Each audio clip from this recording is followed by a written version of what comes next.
So what this is Grayson and I take weekly samples, air samples, and we put them into, suck them in through some valves, some tubes, and put them into these little glass flasks.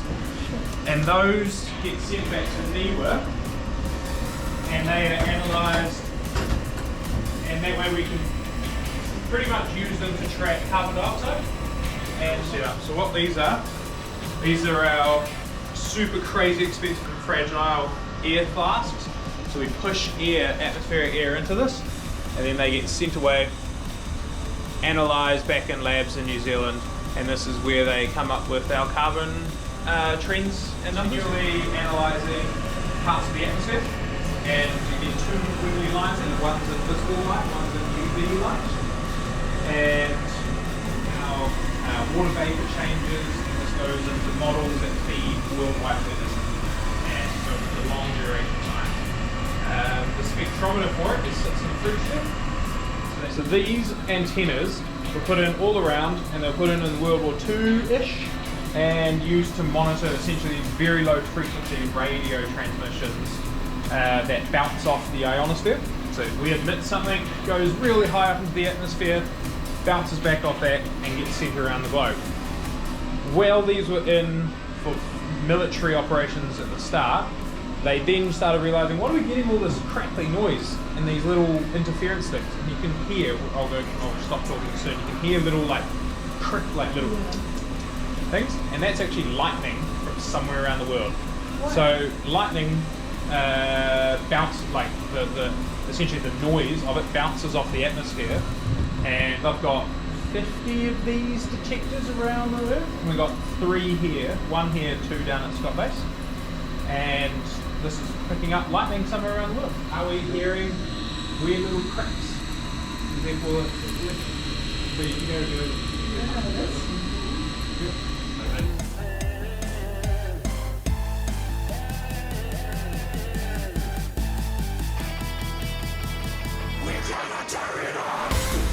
This is what we do to actively measure ozone.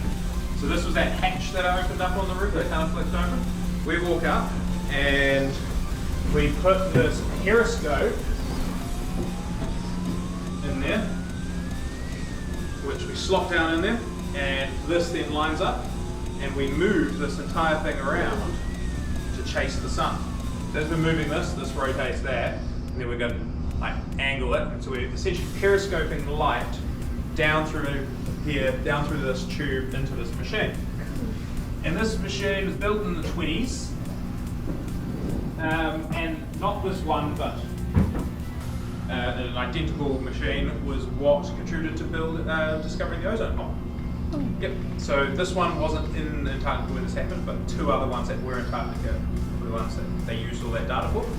So this moves around, constantly chasing the sun, and it sends light down here because this was built in the 20s. Given it's mechanical, it's not electronic like that cool thing here. So focuses light in, hits a prism, and then the light gets split into 2 wavelengths. Oh, it gets split into 2. A ozone absorbing wavelength and an ozone reflecting wavelength. And then they come back, and within there it tries to balance everything out to work out how much ozone there is between us and the top of the atmosphere.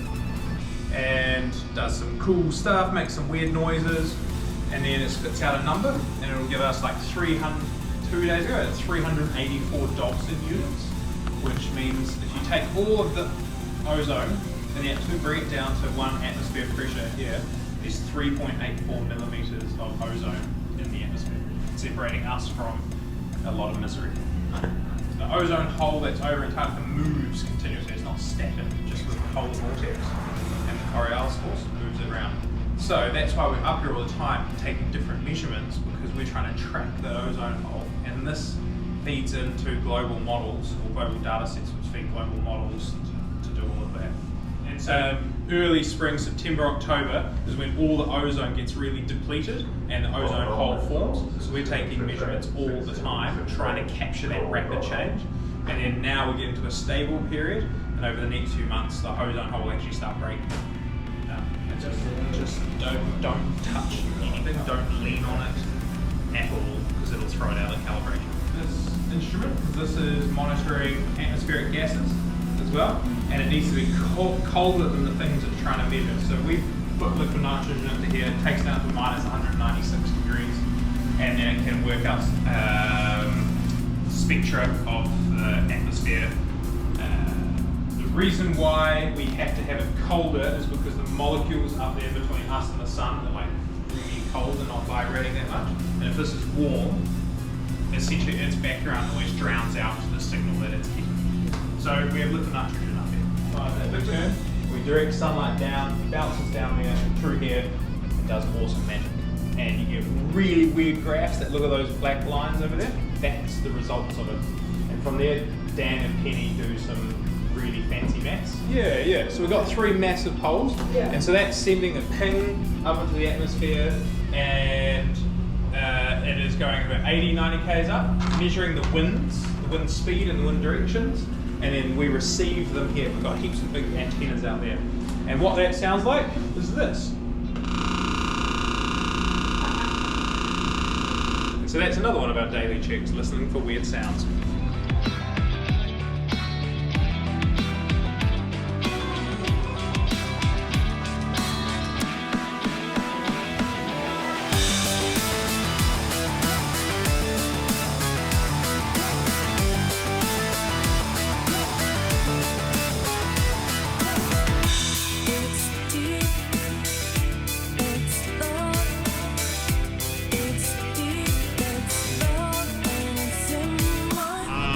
The satellite is known to track the satellite it's trying to follow.